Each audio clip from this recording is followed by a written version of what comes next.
Hi friends, ఈరోజు smileys ఎలా చేయాలో చూపిస్తున్నాను. పిల్లలు పెద్దలు చాలా ఇష్టంగా తింటారు. చాలా సింపుల్ కూడా చేసుకోవచ్చు. ఒక 4 ఆలుగడ్డల్ని బాగా మెత్తగా ఉడికించుకొని పైన తొక్క తీసుకొని స్మాష్ చేసుకోవాలి.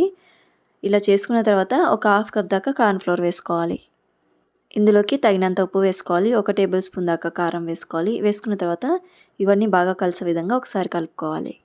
ఒకసారి ఉప్పు సరిపోయిందో లేదో చెక్ చేసుకోవాలి. సరిపోకపోతే ఇంకొంచెం వేసుకొని ఒకసారి కలుపుకున్న తర్వాత ఇలా కొంచెం తీసుకొని రౌండ్ షేప్లో చేసుకొని ఇలా ఫ్లాట్గా చేసుకొని షేప్ వచ్చేలా చూసుకొని ఒక ప్లేట్ మీద పెట్టుకొని స్ట్రా తీసుకొని 2 ఐస్లా పెట్టుకొని స్పూన్తో స్మైలీలా చేసుకుంటే స్మైలీస్ రెడీ అయిపోయినట్టే. సేమ్ ఇలాగే అన్నీ ప్రిపేర్ చేసుకున్న తర్వాత డీప్ ఫ్రైకి ఆయిల్ పెట్టుకొని ఆయిల్ బాగా హీట్ అయిన తర్వాత ఈ స్మైలీస్ వేసుకొని ఒక 30 సెకండ్స్ అలాగే వదిలేసి ఇంకో వైపు తిప్పుకుంటూ గోల్డెన్ కలర్లోకి వచ్చేదాకా డీప్ ఫ్రై చేసుకొని పక్కకు తీసి పెట్టుకొని సర్వ్ చేసుకొని తింటే చాలా టేస్టీగా ఉంటుంది.